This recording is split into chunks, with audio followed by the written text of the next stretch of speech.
এ ভাই 1000 সাবান শেষ হয়ে গেছে। শুকর নাপাক, হারামটাও হচ্ছে নাপাক। হারামকে যত পালিশ করিস না কেন হালালের জায়গায় আসবে না।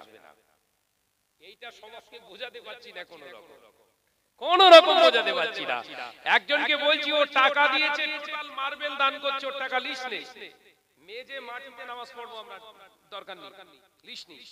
বলছি পাগল, প্লেট দেখ, পাথরগুলো সাদা চচ্চড়ে একদম, সেজদা মারলে দিল খুশ হয়ে যাবে। দেখেছেন, চকচকে চলে গেছে, হালাল চলে গেছে ওর কাছ থেকে। আমি কি ভুল বলছি না? ঠিক ধরে বল না রে বাবা, এরকম চলছে তো।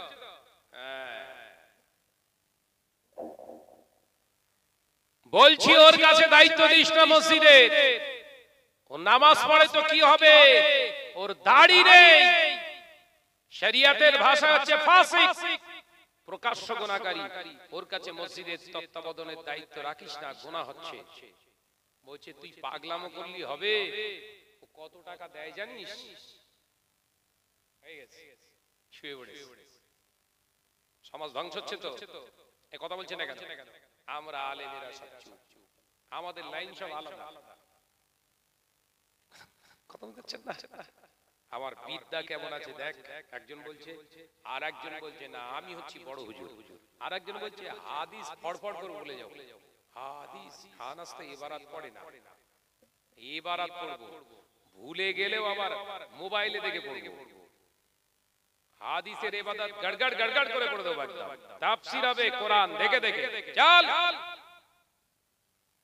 সারা রাত ধরে তাফসীর হলো, সকালবেলা মসজিদের সেক্রেটারি হলো দাড়ি কাটা। মুসলিম সমাজ ধ্বংস হয়ে যাচ্ছে এই বেঁকে বেঁকে গিয়ে নিজের গা বাঁচিয়ে ওয়াজ করাই মৌলভী সাহেবদের দ্বারা। ধ্বংস হচ্ছে কাদের দ্বারা? গা বাঁচিয়ে ওয়াজ করা মৌলভী সাহেবদের দ্বারা। কথা বুঝতে পেরেছেন তো নাকি?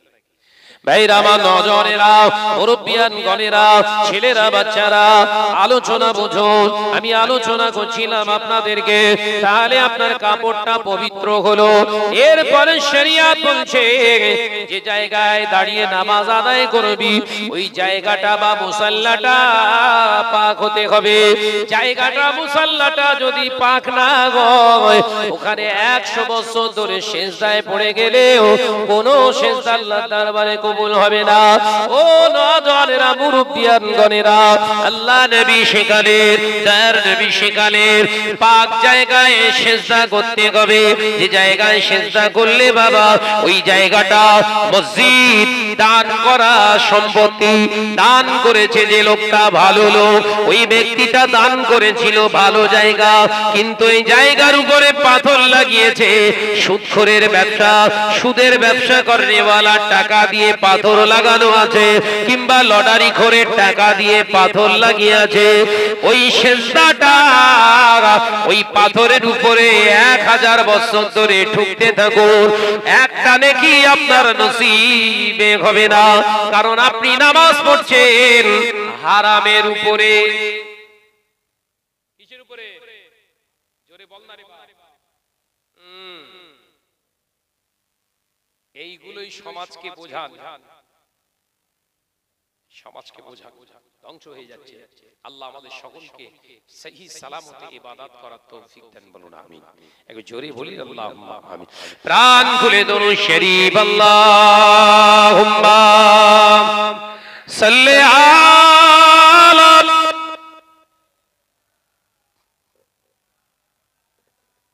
মাশাআল্লাহ মাশাআল্লাহ। আরেকটু জোরে হবে ওয়াল আলি।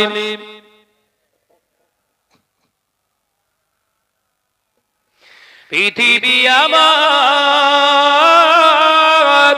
আসল ঠিকানা নয়, হৃদয়েতে একদিন ঘুচে যাবে এ সকল রঙিন পরিচয়। পৃথিবী আমার আসল ঠিকানা নয়। আল্লাহুম্মা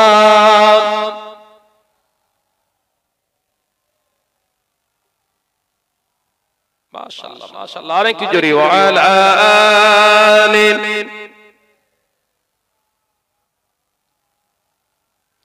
এসেছি যে দুনিয়ার বুকে একা, যেতে হবে কবরে একা। এসেছি যে দুনিয়ার বুকে একা, যেতে হবে কবরে একা। থাকবে না কেউ সেদিন সঙ্গে আমার, থাকবে না কেউ সেদিন সঙ্গে তোমার, পাবো নবীজির দেখা। জোরে হবে না সুবহানাল্লাহ? আর একটু জোরে হবে না? নারে তাকবীর। পৃথিবী আমার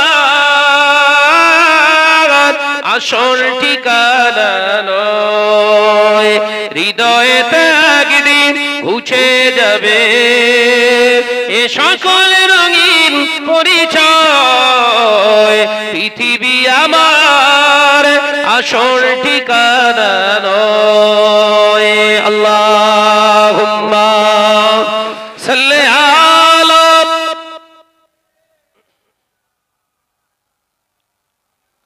একসঙ্গে পড় বাপ, একসঙ্গে। ওয়া আলা আলি।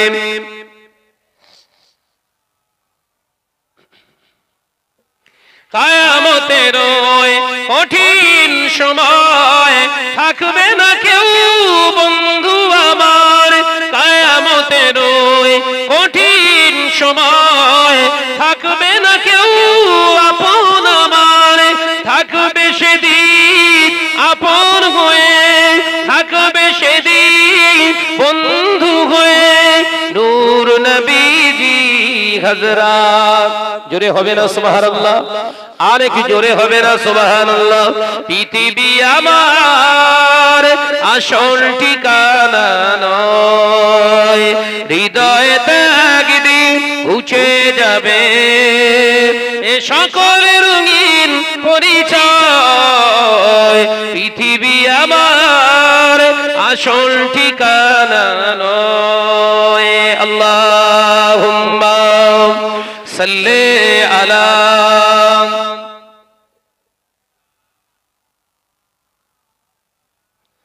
ওয়া আলা আলি।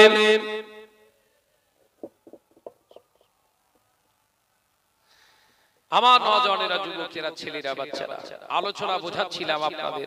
তাহলে নামাজ পড়তে চাইলে আপনি নামাজ পড়তে পারবেন না। নামাজের জায়গাটা পাক হতে হবে, আপনার শরীরটা পবিত্র হতে হবে, গায়ের পোশাকটা পাক হতে হবে, আপনার নিয়তের জায়গায় ঈমানটা স্বচ্ছ হতে হবে। যদি না হয় তাহলে আপনি কোথাও ত্রুটিতে ভুগছেন। আপনি যে দীর্ঘদিন আল্লাহর কাছে দোয়া চাচ্ছেন, এই দোয়াটা আল্লাহর দরবারে কবুল হচ্ছে না, তার কারণ লুকিয়ে আছে এর ভিতরে। আপনি যে নামাজ পড়ছেন, নামাজে মন বসছে না, তার কারণ হচ্ছে লুকিয়ে আছে এর ভিতরে। এগুলো রিপেয়ার করুন, এগুলো সুস্থ করুন, এগুলো সবাল করুন, দেখবেন অবশ্যই আপনি নামাজে দাঁড়ালে নামাজের ভিতরে একটা আলাদা মজা পেয়ে যাবেন। একবার জোরে বলুন সুবহানাল্লাহ। কথা বুঝতে পেরেছেন? আজকে গোটা পৃথিবীতে মুসলমানরা নির্যাতিত হচ্ছে। কারণ কি? বহু মুসলমান নামাজ পড়ি আমরা। এবছরে আমি গত বছরে রমজান মাসে উমরাতে ছিলাম, আল্লাহর শুকর। উমরা খানায় কাবায় জিয়ারত করতে গিয়েছিলেন আগের বছরে রমজান মাসে। উমরাকারীদের সংখ্যা ছিল 1,43,00,000 মানুষ। কত? 1,43,00,000 মানুষ। এবছরে উমরায় গিয়েছি 2,02,50,000 মানুষ উমরা করেছে। ডবল হয়ে গেছে। তাহলে এত মানুষ উমরা করছে, এত মানুষ হজ করছে। 2023-এ হজে গেলাম, 26 লক্ষ মানুষ হজ করেছে। তাহলে হাজি বাড়ছে, উমরাকারী বাড়ছে। এই মিনাখা থেকেই বহু ছিল আমাদের টিমে 26-এর হজে, ফরজ হজ। অবাক হয়ে গেলাম। মদিনাতে আমাদের নফস এতটাই খারাপ করে ফেলেছি, আমাদের নসলটা এতটাই দুর্গন্ধ হয়ে গেছে, মক্কা শরীফে বসে বসে সিগারেট খাচ্ছে। এখানে হাজি কেউ থাকলে বলতে পারবে, খাচ্ছে না? মক্কা শরীফে বসে বসে খয়নিতে দম মেরতেছে। অথচ আল্লাহ কোরআন পাকের ভিতরে বললেন ওয়া হাযাল বালাদিল আমিন।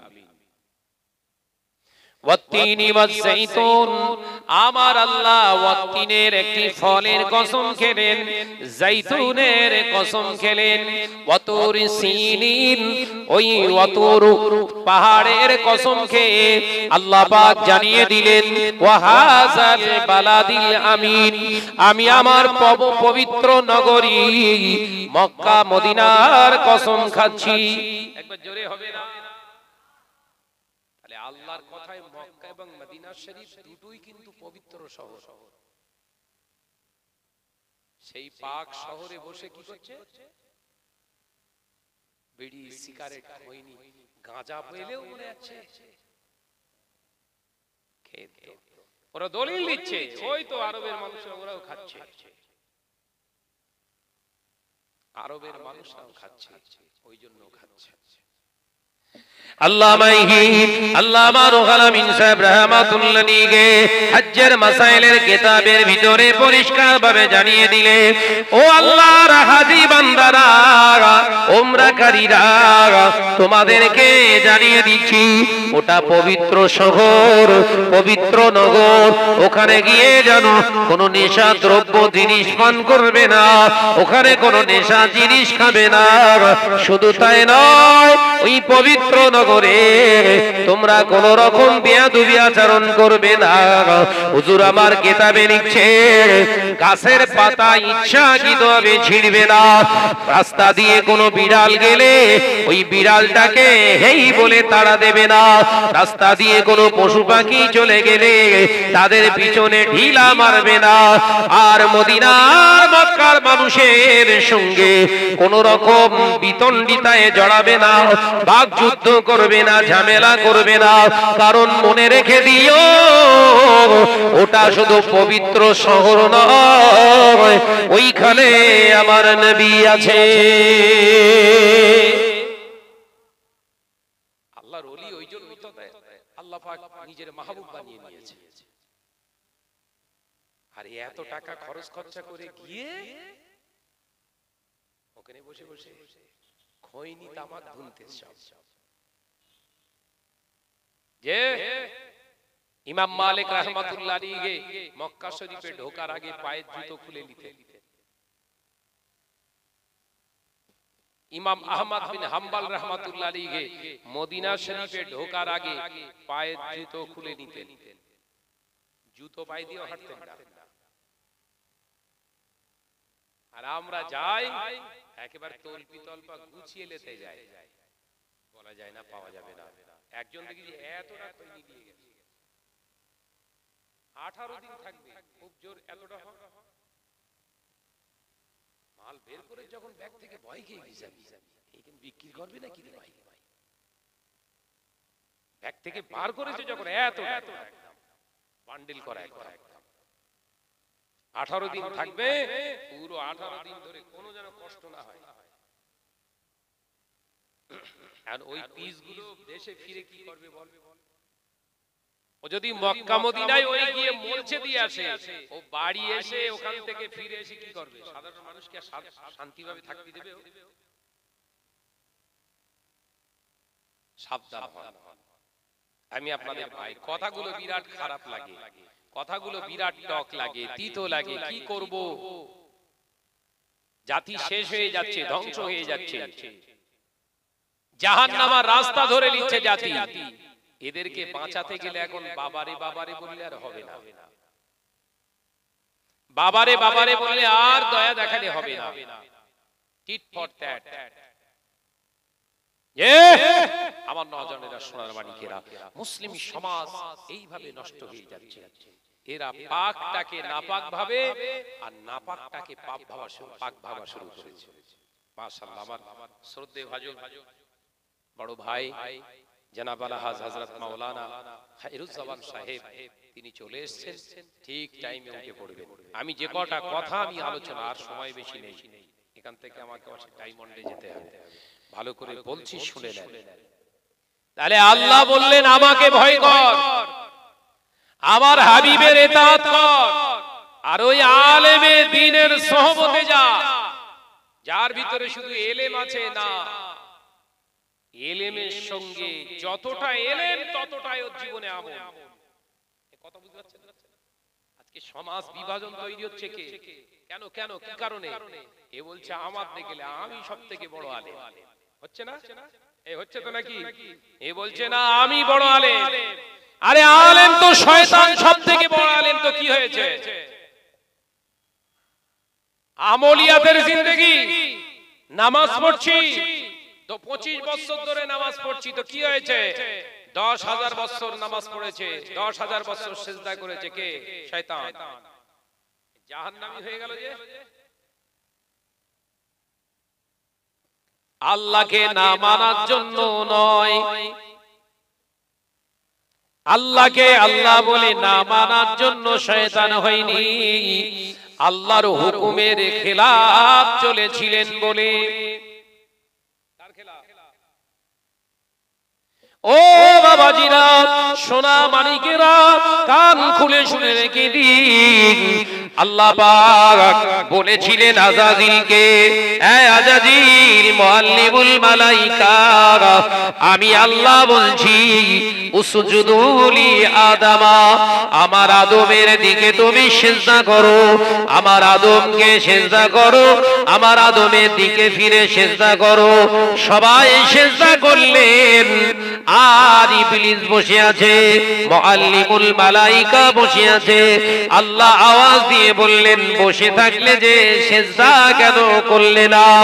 ইবলিস লজিক দিলেন, যুক্তি দিলেন, আল্লাহ আমার ইলম, আমার জ্ঞান আমায় বাধা দিয়েছে। কে বাধা দিয়েছে? ইলম। ইলম তাহলে ইলম আলেম, শয়তান বড় আলেম না আলেম না? যদি বল না রে বাবা, চুপ করে সব। শয়তান বড় আলেম তো নাকি? ইলম আমার জ্ঞান আমাকে বাধা দিচ্ছে। আল্লাহ বললেন, তোমার ইলমটা আগে দেখো না, উসজুদু লি আদামা, এটা আমার হুকুম, আমার হুকুমটা আগে। একবার জোরে বলুন না সুবহানাল্লাহ। সিজদা করো। আবার ফেরেশতারা সিজদা করেছে, ও চুপ করে বসে আছে। শুনছেন? আল্লাহ পাক বললেন, বসে আছো যে। আযাজিল আবার বললেন, আল্লাহ আমার বিবেক আমাকে বাধা দিয়েছে। তোমার বিবেক মানে? আল্লাহ আমার চোখের সামনে তো আদমকে তৈয়ার করা হলো। যুক্তি দেখাচ্ছে, একটাও কাটার যুক্তি না, বলো সব হাকিকাতের যুক্তি দেখাচ্ছে তো নাকি? আল্লাহ এই আদমকে তৈরি করা হলো আমারই তো সামনে। এই আদমের বয়স অল্প, আমি তো থেকে অনেক অনেক গুণ বড়। ও তো আপনাকে এখনো সিজদা করেনি, আমি আপনাকে 10,000 বছর সিজদা করেছি। তাই আমার বিবেক আমাকে বাধা দিচ্ছে। ও মাটির তৈরি, আর আমি তো আগুনের তৈরি। মাটির কাজ হলো সব সময় পায়ের নিচে থাকা, আর আগুনের কাজ হলো উপরের দিকে ওঠা। তাই আমার বিবেক আমাকে বাধা দিচ্ছে, আমি পারবো না। আল্লাহ বললেন, ঠিক আছে, তোমার বিবেক তোমার কাছে রেখে দাও, আমি আল্লাহ পাক তোমাকে স্মরণ করিয়ে দিচ্ছি। তোমাকে আজকে এই বেয়াদবি করার ছাড় দিয়ে দিলাম, আমি আল্লাহ আজকে সিজদাটা ছাড় দিয়ে দিলাম। তবে ভেবো, শুনে রেখে দাও, মনে রেখে দাও, আমি আল্লাহ ছাড় দিয়েছি, ছেড়ে কিন্তু দেই নাই। কি দেয় আল্লাহ? আল্লাহ ছাড় দেয়। দুনিয়ার জমিনে অন্যায় রাহাজানি করছো, গোপনে গোপনে, কথা বুঝতে পারছো না কেন? সুদের কারবার করছো, আল্লাহ ধরলে ধরতে পারে, ছাড় দিচ্ছে। ছাড় ছেড়ে দেয়নি বলো? ধরবে কবে? কুল্লু নাফসিন যায়িকাতুল মাউত সুম্মা ইলাইনা তুরজাউন। কাপ করে ধরে ফেলেছে। আজকে যারা কবরে চলে গেছে, এই ওয়াজ শুনছে ওরা, দাদা দাদি নানা নানি সবাই ওয়াজ শুনছে আর আফসোস করছে, বারবার বলছে আপনি ঠিক বলছেন, আপনি ঠিক বলছেন। কাঁদছে, হাওয়া হাওয়া করে কাঁদছে, আর আল্লাহর কাছে আবেদন জানাচ্ছে, একটা বার তুলে দেন। একটা বার তুলে দেন, মাওলানা মুলি সাহেব হুজুর রাজা ওয়াজ করছে, আর একটাও খেলাফ চলবো না, একটা বার তুলে দেন। সুযোগ আছে? এই কথা বলছেন না কেন? সুযোগ শেষ করে ফেলেছে, তাই আমাদের সুযোগ আছে, সুযোগটাকে ছাড়বেন না। কথা বুঝতে পারছেন নাকি? এলেম আছে আপনার, এলেম নিয়ে থাকুন, অসুবিধে নেই, কিন্তু নমনীয়তা অবলম্বন করো। আল্লাহ অহংকারীকে পছন্দ করে না। এই শয়তান অহংকার তাকাব্বুরি করেছিলেন, আমি বড়। কি করেছিলেন? তাকাব্বুরি করেছিলেন। সেই জন্য আল্লাহ 10,000 বছরের ইবাদত, 10,000 বছরের সিজদা, রুকু সব ওর মুখে ছুঁড়ে মেরে দিয়েছে। এই নে তোর ইবাদত। ঠিক বলছি তো নাকি?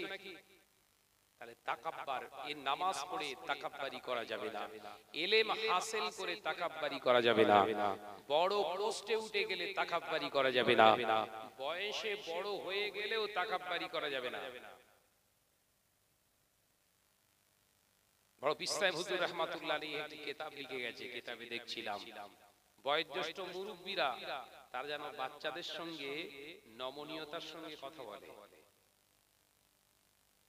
এই গরমটা যেন না মারে, আমি তোর বয়সের বড়, দাড়ি পেকে গেছে, দেখতে পাচ্ছিস তুই কি বুঝিস, এই কথাটা যেন না বলে। কে লিখছে? বড় পীর সাহেব হুজুর রাহমাতুল্লাহ আলাইহি। কেন বলবে না? বয়সে বড়, গরম কেন মারবে না? বড় পীর সাহেব হুজুর জানিয়ে দিলেন এই জন্য মারবেন, এই জন্য গরম মারবে না।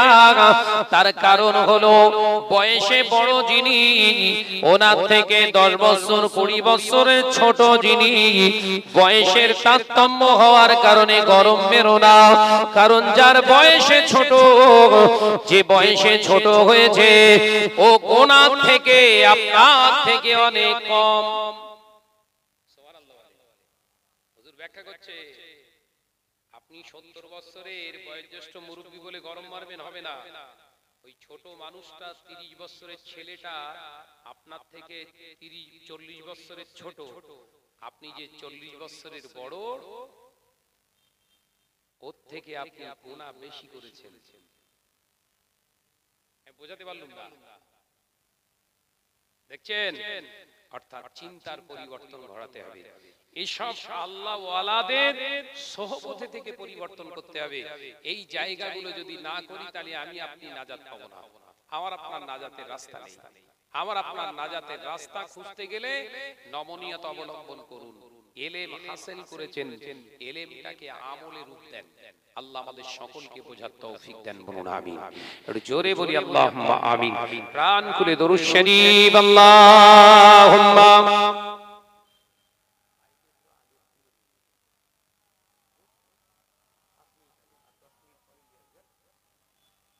ওয়া আলা আলি।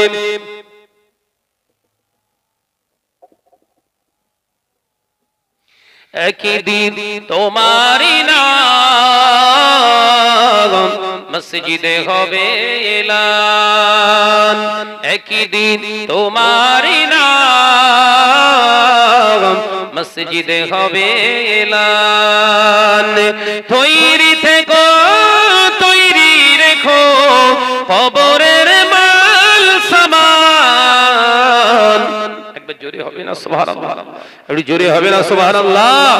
একদিন তোমারি নাম মসজিদে হবে এলান। আল্লাহুম্মা সাল্লি আলা।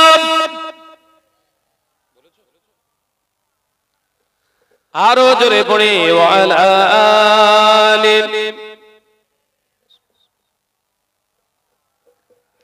বন্ধু স্বজন আত্মীয় পরিজন পরিয়ে তোমার নতুন কাফন, বন্ধু স্বজন আত্মীয় পরিজন পরিয়ে তোমার নতুন কাফন, নিয়ে যাবে ওই কবরে, থাকবে না কেউ আপন। একই দিন তোমারই নাম মসজিদে হবে এলান, একই দিন তোমারই নাম মসজিদে হবে এলান। আল্লাহুম্মা সাল্লি আলা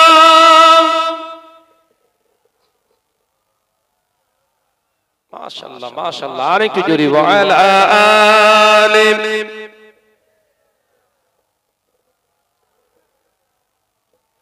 টাকা কড়ি গাড়ি বাড়ি থাকবে না কেউ সঙ্গে তোমার, টাকা কড়ি গাড়ি বাড়ি থাকবে না কেউ সঙ্গে তোমার, থাকবে সেদিন সঙ্গী হয়ে নূর নবীর সুন্নাহ। জোরে হলো না, আরেকটু জোরে হবে না? থাকবে সেদিন সঙ্গী হয়ে নূর নবীর সুন্নাত, একই দিন তোমারই নাম মসজিদে হবে এলান। আল্লাহুম্মা সাল্লি আলা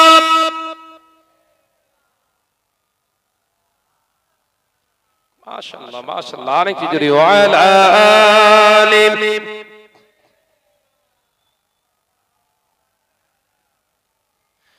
ও নওজওয়ানেরা, যুবকেরা, ছেলেরা, বাচ্চারা, পর্দা নাইসিনা মা ও বোনেরা, আমি আপনাদের বোঝাতে চেয়েছিলাম আল্লাহর দরবারে ইবাদত বান্দেগী কবুল করানোর পদ্ধতিটা জানাচ্ছিলাম।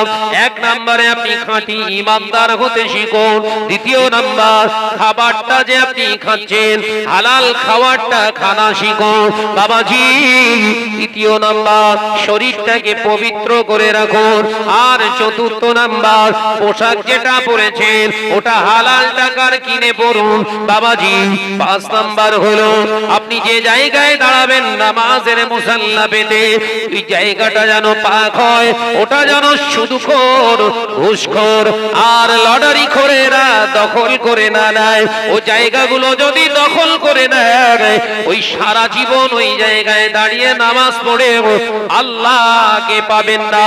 এরপরে আমি জানিয়েছি আপনাদেরকে, ইলম থাকলেই যে আপনার আমল আছে তা নয়। আপনার শরীয়ত শর্ত দিয়েছে, আমার শরীয়ত শর্ত দিয়েছে, কোরআন শর্ত দিয়েছে, যতটুকু ইলম আছে ওই ইলমের উপরে তোর ইস্তেকামাত দিতে হবে, ওই ইলমের উপরে তোর আমল করতে হবে। যদি আমল না করিস বড় আলেম হয়েও লাভ হবে না। পৃথিবীর জমিনে ইলমের সঙ্গে আমলের দরকার, শুধু আমল থাকলেও আবার হবে না।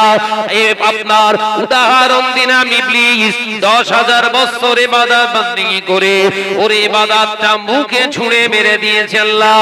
আল্লাহ পাক জানিয়ে দিলেন ইবাদত করলেও হবে না বান্দা, প্রকৃত নমনীয়তার ভিতর দিয়ে আমার ভয় রেখে আমার হুকুমের গোলামিত্ব করলে তোর ইবাদতটা আমি আল্লাহর কাছে গ্রহণ হয়ে যাবে।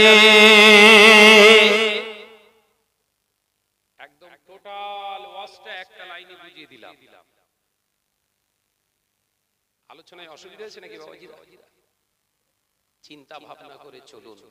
ফিতনার সময়, ফাসাদের সময়, খুব কঠিন একটা সময় আমরা পাস করছি, সেদিকে চিন্তা ভাবনা করে চলুন। আর একটা আবেদন করে যাব, শেষে ভাইজান বলে গেলেন, আমরা একটা ফুরফুরা দরবার শরীফের পক্ষ থেকে ভাইজানদেরকে নিয়ে, বিদগ্ধ আলেমে দ্বীনদেরকে নিয়ে আপনাদের এই কি জায়গাটার নাম ভুলে যাচ্ছি, ইউনুস ভাইয়ের, মাওলানা ইউনুস সাহেব, হ্যাঁ না না এই আপনাদের মিনা খায়, ভুলে যাচ্ছি নাম জায়গাটা, না না আপনাদের এই এলাকার মুফতি ইউনুস সাহেব আছে না, নাড়াবুনিয়া, ও ভাইটাই সব আছে আমাদের সঙ্গে। এই টোটাল একটা সিলসিলার আলেমদের নিয়ে আমরা একটা বোর্ড গঠন করেছি, মুক্ত বোর্ড। এর কাজ কি, মিশন কি? এই যে মুক্ত আপনাদের এখানে চলছে, এই বাচ্চারা যে কিতাবগুলো পড়ছে সব অন্য অন্য মতবাদের কিতাব পড়ছে বড়। আমরা চিন্তা করলাম সিলসিলা এলাকা, ফুরফুরা শিল্পীর মহব্বতের এলাকা, কিতাব পড়ছে অন্য আকীদার মানুষের কিতাব। তাহলে আগামী জেনারেশন কি হবে? এই ছেলেগুলো সব পথভ্রষ্ট হয়ে যাবে। তাদের কিতাব পড়লে তাদের মতোই তো হবে। কথা বলছে না কেন? আমরা সব একটা জায়গায় টেবিল করে বসে মিটিং করে চিন্তা ভাবনা করে দেখলাম যে আমাদের কিতাব লিখতে হবে। সিলসিলার বাচ্চাগুলোকে তৈরি করার জন্য অ্যাক্টিভিটিস দরকার, এদের জন্য সিলেবাস তৈরি করো।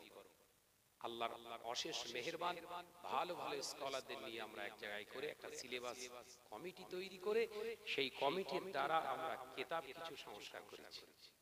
আলহামদুলিল্লাহ, আমাদের এই সিলেবাসটা এখন পশ্চিমবঙ্গের বিভিন্ন জায়গায় বহু বক্তব্য, আল্লাহ শুকর, আমাদের সঙ্গে অ্যাটাচ হয়ে গেছে। আমরা এই কিতাবগুলো বাচ্চাদের গিয়ে ফ্রিতে দিচ্ছি। মুক্তবে যে কিতাবটা চলছে ওই কিতাবটা ছেড়ে দিয়ে আমাদের লেখা কিতাব, আমাদের তৈরি করা কিতাব আপনাদের বাচ্চারা পড়বে। 6টা সাবজেক্ট আছে ওতে। কটা? 6টা সাবজেক্ট। 1 নাম্বার তালাফফুজের সঙ্গে কোরআন তেলাওয়াত করা। 2 নাম্বার মাসনুন দোয়া, আল্লাহ রাসূলের উঠতে বসতে খেতে শুতে যে দোয়াগুলো পড়তেন সেগুলো শিখবে। 3 নাম্বার রাসূলের চিহিল হাদিস, 40টা হাদিসও মুখস্থ করবে এই মুক্তবের দ্বারা। 4 নাম্বার কি? হানাফি মাযহাব কি, আমরা কেন হানাফি, হানাফি মাযহাবের খুঁটিনাটি প্রশ্ন উত্তর ছোট ছোট করে ওর ভিতরে ঢুকিয়ে দিয়ে একটা সাবজেক্ট করা আছে। 5 নাম্বার সাবজেক্ট কি? মুজাদ্দিদুজ জামান দাদা হুজুর পীর কেবলা রাহমাতুল্লাহ আলাইহির খেদমত এই বাংলার জমিনে কি আছে সেটা তুলে ধরা। আর 6 নম্বর সবথেকে বড় জিনিস হচ্ছে যেটা আকীদা, আকায়েদ। বহু মুসলমানের নামাজি আছে বলে নবী আমাদেরই মতো মানুষ, নাউজুবিল্লাহ বলে বলে তো নাকি নবী আমাদেরই মতো।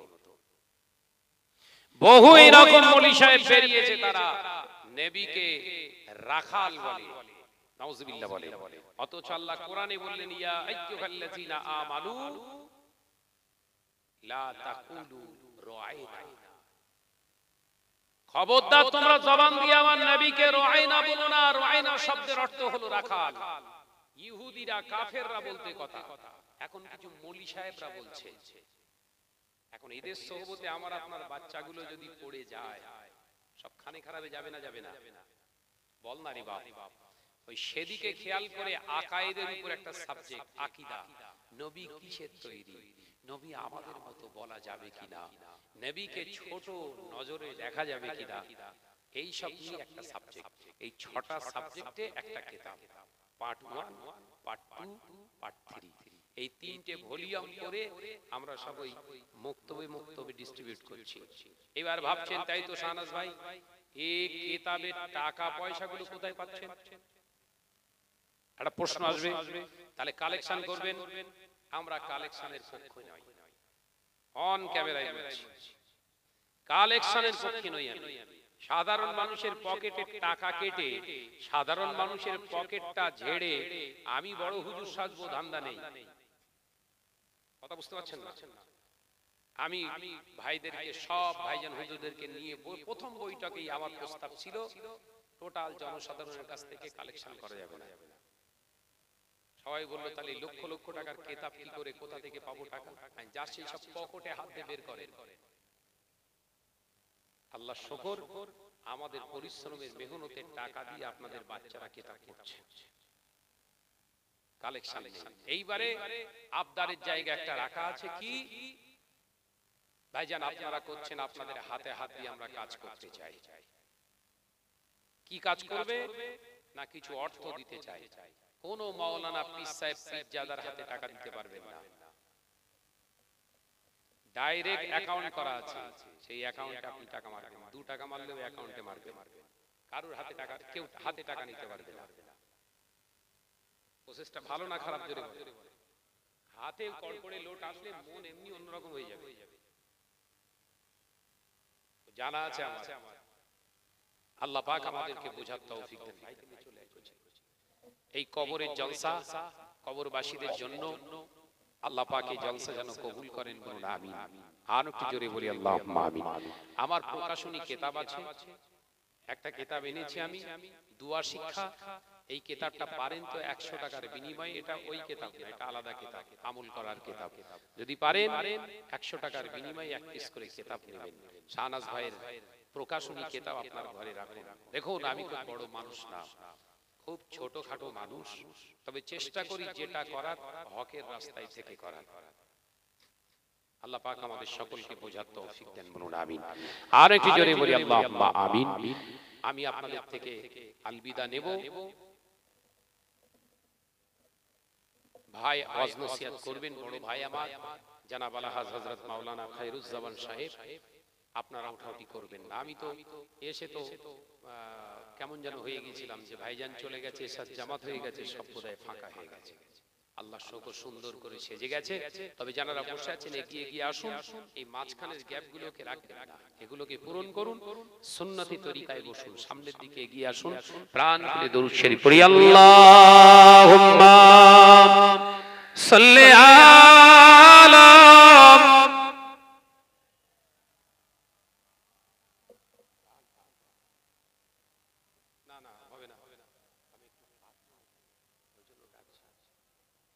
وعلى آله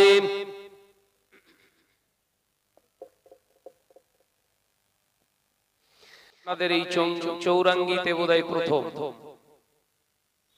আল্লাহ এনেছেন যে মহান স্রষ্টা রব্বুল আলামিন সুস্থ শরীরে সেই সালামতে পাক ও পবিত্র অবস্থায় ঈশান নামাজ সম্পন্ন করে আমাদেরকে সকলকে একত্রিত হওয়ার সুযোগ দান করেছেন। সেই মহান স্রষ্টা রব্বুল আলামিনের দরবারে কালিমাতুশ শুকর আদায় করে একবার প্রাণ খুলে পড়ি আলহামদুলিল্লাহ। একটু জোরে বলেন সালাতু সালাম জানায় বিশ্বনবীর দরবারে, যে নবী সৃষ্টি না হলে আমার আল্লাহ কুল কায়নাতকে সৃষ্টি করতেন না। একবার জোরে বলুন সুবহানাল্লাহ। সে নবীর প্রতি জানায় লাখো কোটি দরুদ ও সালাম, উচ্চ আওয়াজে পড়ি সাল্লাল্লাহু আলাইহি ওয়াসাল্লাম। দীর্ঘক্ষণ ধরে আপনাদের কাছে ভাইজান অনেক ইলমে তাসাউফের মারিফাতের উপরে কিছু কথা আলোচনার রাখছিলেন, আমিও সে শুনছিলাম। দুনিয়ার জমিনে আমরা এসেছি পাখাও মারার জন্য না, আল্লাহ আমাদেরকে পাঠিয়েছে পরিষ্কার, তিনি এলান করেছেন ওমা খালাকতুল জিন্না ওয়াল ইনসা ইল্লা লিয়াবুদুন। জিন এবং ইনসানকে তোমাদেরকে দুনিয়ায় পাঠানোর মুখ্য উদ্দেশ্য হচ্ছে আমি আল্লাহ, কেবলমাত্র তোমরা আমার ইবাদত করবে। কি করার জন্য পাঠিয়েছে? ইবাদত। ইবাদত মানে উপাসনা, আল্লাহ স্মরণে আপনার জিন্দেগিটা অতিবাহিত হবে। এখন প্রশ্ন আসতে পারে ইবাদত মানে তো আমরা জানি শুধু নামাজ, রোজা, হজ, যাকাত, ফিতরা, কুরবানি, আল্লাহ জিকির, এইগুলোই তো ইবাদত। সাহাবায়ে কেরামরা ঠিক এই রকম ভেবে প্রশ্ন করেছিলেন নবীকে, ইয়া রাসূলুল্লাহ, হাবিবাল্লাহ, আমরা যে দুনিয়াদারি করি, ব্যবসা বাণিজ্য, চাষ আবাদ, ক্ষেত খামার, বিবি ছেলেপুলা, সকলকে নিয়ে আমরা জিন্দেগি গুজরান করছি, এগুলো তাহলে তো ইবাদত হচ্ছে না। আল্লাহ নবী পাক জবানে জানিয়েছিলেন, বাবা সাহাবীরা, ও আমার সাহাবারা, শুনে রেখে দাও, জেনে রেখে দাও, দুনিয়ার জমিনে ইবাদত বান্দিগি মানে শুধু নামাজ নয়, ইবাদত বান্দিগি মানে শুধু রোজা নয়, ইবাদত বান্দিগি শুধু জিকির নয়, ইবাদত বান্দিগি শুধু তেলাওয়াতি কোরআন নয়, ইবাদত বান্দিগি মানে শুধু দান করা নয়, ইবাদত বান্দিগি মানে শুধু হজ করা নয়। ও আমার সাহাবীরা, শুনে রেখে দাও, আল্লাহর এই হুকুমকে তামিল করতে গেলে, আল্লাহর এই হুকুমের আমল করতে গেলে আল্লাহ কোরআন পাকের ভিতরে জানিয়ে দিলেন, কুল ইন কুনতুম তুহিব্বুনাল্লাহ ফাত্তাবিউনি ইহবিবকুমুল্লাহ ওয়া ইয়াগফির লাকুম যুনুবাকুম ওয়াল্লাহু গফুরুর রহিম।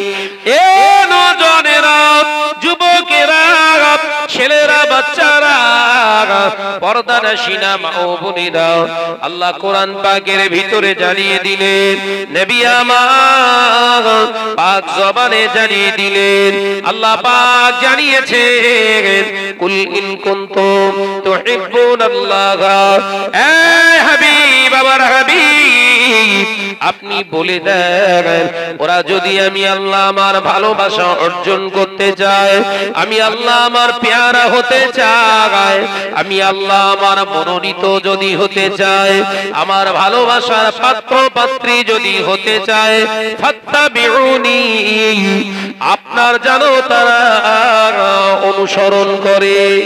একবার জোরে হবে না সুবহানাল্লাহ? তার মানে নামাজ পড়বেন, আপনার খামখেয়ালির কোনো জায়গা নেই, রোজা করবেন, খামখেয়ালির কোনো জায়গা নেই, হজ করবেন, খামখেয়ালির কোনো জায়গা নেই, মসজিদ বানাবেন, খামখেয়ালির কোনো জায়গা নেই, পৃথিবীর জমিনে আলেম হবেন, খামখেয়ালির কোনো জায়গা নেই, পীর সাহেব পীরি করবেন, খামখেয়ালির কোনো জায়গা নেই, চাষ আবাদ করবেন, খামখেয়ালির কোনো জায়গা নেই, ব্যবসা বাণিজ্য করবে, চাষ আবাদ যা কিছু করবে, খামখেয়ালির কোনো জায়গা নেই। ফাত্তাবিউনি, হাবিব আপনি বলে দেন, ওরা যেন আপনার ইত্তেবা করে।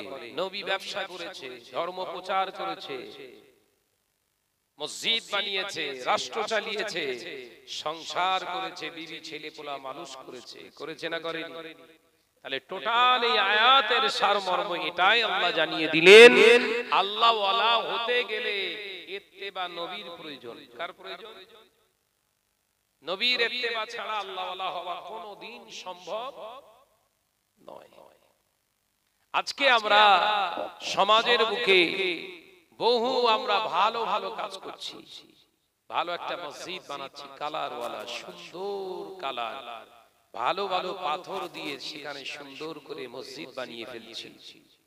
আমরা ভাবছি এটা মসজিদ, নবীর ইত্তেবা হয়ে গেছে, তাই তো নাকি?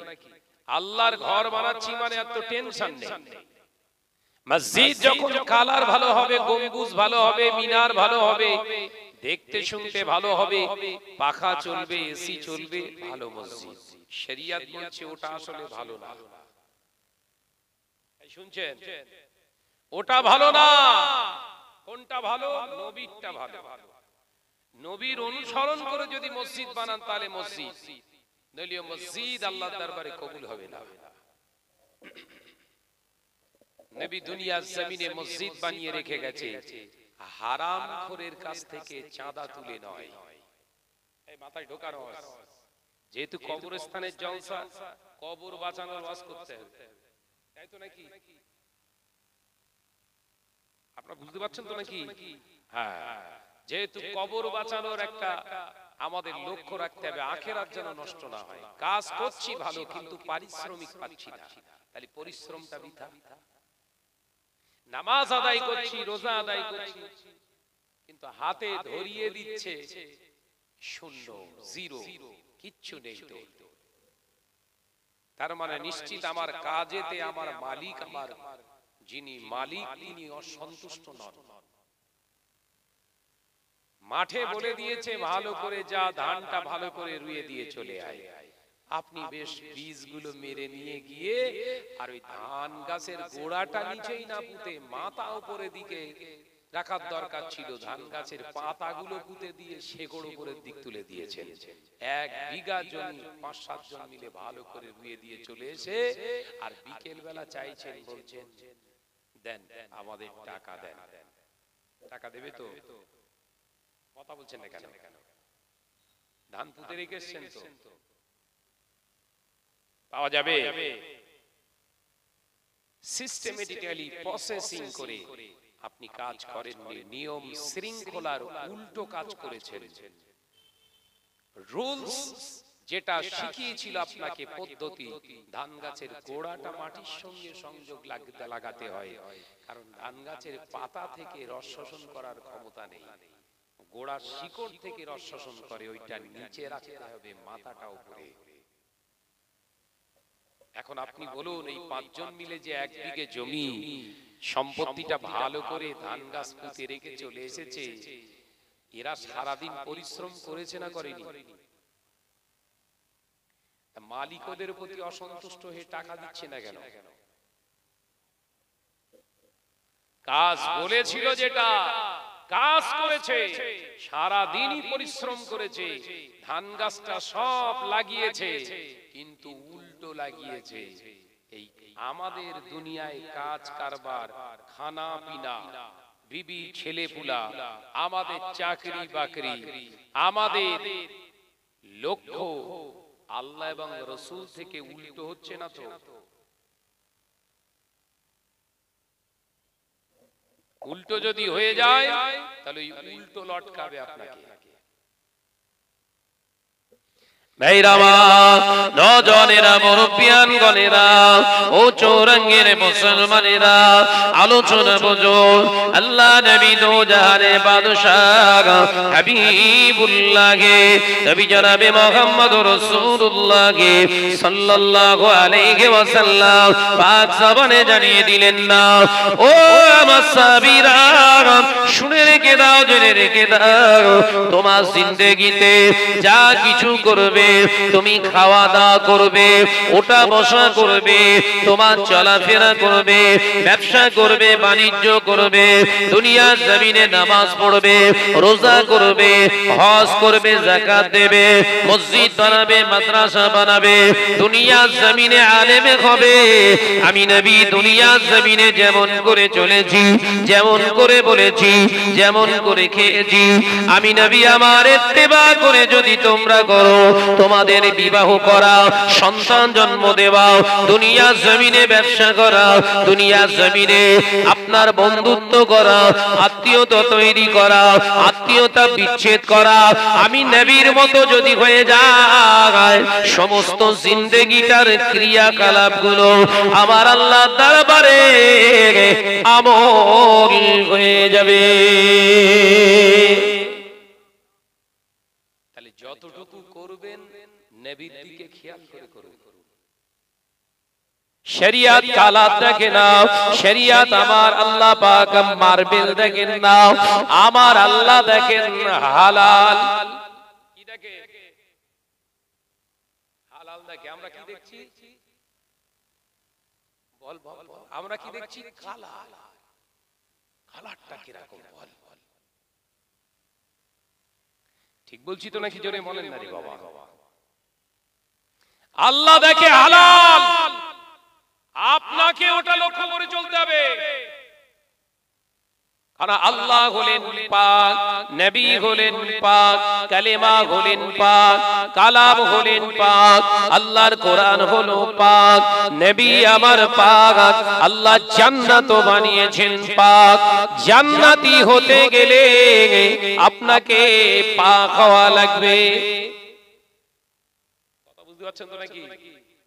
আপনি 5 ওয়াক্ত নামাজ আদায় করছেন, গোপনে গোপনে সুদের সঙ্গে ভালো সম্পর্ক রেখে চলছেন, 5 ওয়াক্ত নামাজ আপনি আদায় করছি, আবার বিহায়াপনার সঙ্গে সাপোর্ট দিয়েও চলছি, 5 ওয়াক্ত নামাজ আদায় করছি, রোজা আদায় করছি, আবার হারামখোরের সঙ্গে সুসম্পর্ক রেখে চলছি, জানবেন আপনার নামাজ হচ্ছে কিন্তু আল্লাহর দরবারে পৌঁছাচ্ছে না।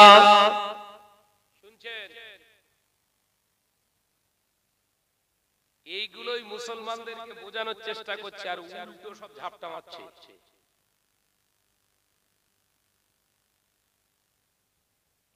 দুনিয়ার জমিনেতে বড় বড় মসজিদ নির্মাণ করা হচ্ছে, কেন?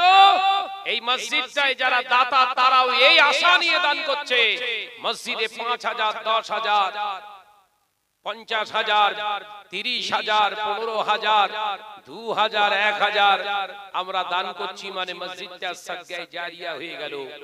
এই মসজিদে যারা নামাজ পড়বে যতদিন থাকবে এই মসজিদ ততদিন আমরা নেকি পাবো।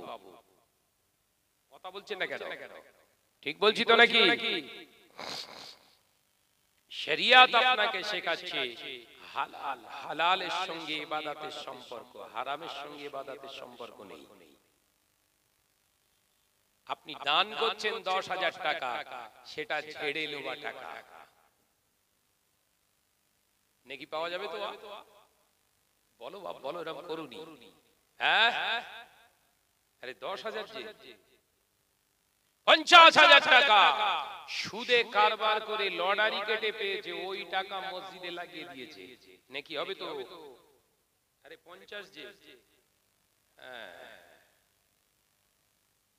1 টাকা দান করুন, 1 টাকা হালাল টাকা, ওই 1 টাকা পরিশ্রমের হালাল অর্থটা আল্লাহর দরবারে বহু পাহাড়ের থেকে বেশি হয়ে যায়। একবার জোরে বলুন সুবহানাল্লাহ।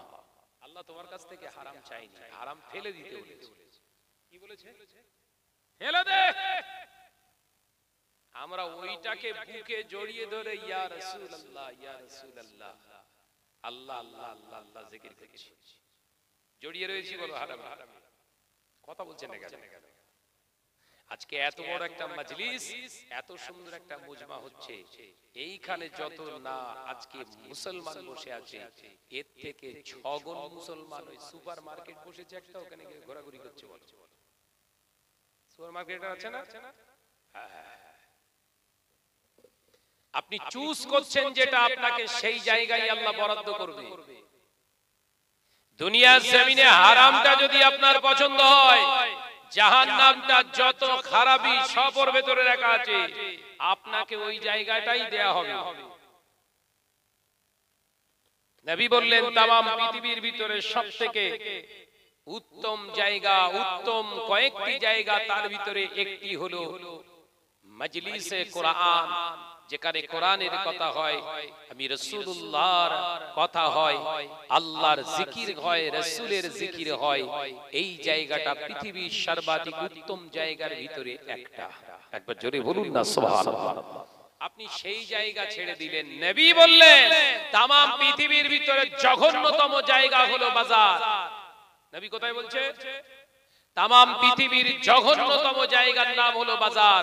সেই জায়গায় আপনি গিয়ে হাজির হয়ে আছেন, তাহলে আপনার চুজ হয়েছে খারাপটা, আপনার চয়েস হয়েছে খারাপটা। আল্লাহ আপনার জন্য জান্নাত রেখেছিল, আপনি চুজ করেছেন জাহান্নাম, আপনাকে ওই জাহান্নামে যেতে হবে। এতে আল্লাহ দোষ দিতে পারবেন না, কারণ আপনার হিকমত দিয়েছে আল্লাহ, ব্রেন দিয়েছে, জেহেন দিয়েছে, শক্তি দিয়েছে, ভালো মন্দ বিচার করার দিয়েছে না? জোরে বলেন না। ভাইরা আমার, নজরেরা, মুরব্বিয়ান গণেরা, শুনে রেখে দেন, জেনে রেখে দেন, আল্লাহ নবী দো জাহানের বাদশাহ হাবিবুল্লাহ নবী জনাবে মুহাম্মদুর রাসূলুল্লাহ সাল্লাল্লাহু আলাইহি ওয়াসাল্লাম হাদিস পাকের একটি জায়গায় জানিয়েছেন, একটি হাদিসের ভিতরে রাসূলুল্লাহ কি শব্দ চয়ন করেছেন, লাহমুন হারাম লা ইয়াদখুলুল জান্নাহ। আমি নবী জানিয়ে দিলাম, হারাম খানা খেয়ে, হারাম খাবার খেয়ে শরীরে যে গোশতটা নির্মিত হয়, শরীরে যে গোশতটা প্রস্তুত হয়, লা ইয়াদখুলুল জান্নাহ, ওই গোশতটা কিন্তু কশিন কালে জান্নাতে যাবে না। শরীরটা বেশ দেখতে শুনতে ভালো, অনেক আছে না, দেখতে শুনতে বেশ সুঠাম দেহি, একদম ফার্স্ট ক্লাস চেহারা, অসাধারণ ফিটনেস, দেখতে ভালো, কিন্তু খায় হারাম। নবী বললেন এই সুন্দর চেহারার যা মাংস আছে, গোশত আছে, একটা টুকরোও জান্নাতে যেতে পারবে না। আলোচনা বুঝতে পারছেন তো নাকি? ওই জন্য বাবাজিরা শুনে রেখে দিন, জেনে রেখে দিন, 1000 টাকা দামি আপনার খাবার কিনে খাওয়ার থেকে শুকনো 1 টাকার মুড়ি কিনে খান, হালাল টাকার শুকনো মুড়ি কিনে খেয়ে আল্লাহর শুকর আদায় করে ঘুমিয়ে যান। আগামীকাল যদি আপনার চেতনা না হয়, আপনি যদি না জাগতে পারে, ওটায় যদি আপনার জীবনের শেষ ঘুম হয় ওই 1 টাকার মুড়ি খাওয়ার ওসিলায়, 1 টাকা হালাল খানা খাওয়ার ওসিলায় আমার আল্লাহ আপনার ঘুমটা জান্নাতে ভাঙিয়ে দেবে। একবার জোরে হবে না?